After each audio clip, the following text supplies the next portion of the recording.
Guys, তোমরা সবাই কেমন আছো? তোমাদের ভালো আছি। নতুন একটা ভিডিও নিয়ে আসলাম। এটা হলো গিমা শাক।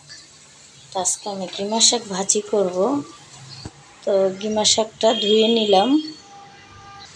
এখানে আমি পেঁয়াজ, রসুন, কাঁচা মরিচ, শুকনো মরিচ দিয়ে একটু লাল করে ভেজে নেব। এখানে শুকনো মরিচ পেঁয়াজ ভেজে নিলাম, মাংস রান্না করব। তেলে এখানে গিমা শাকটা ভাজা নিলাম।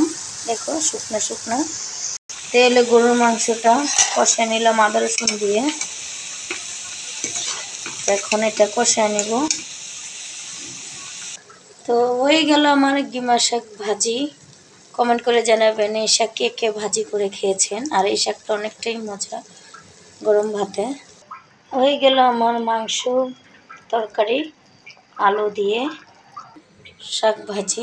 ভিডিওটা এই পর্যন্তই।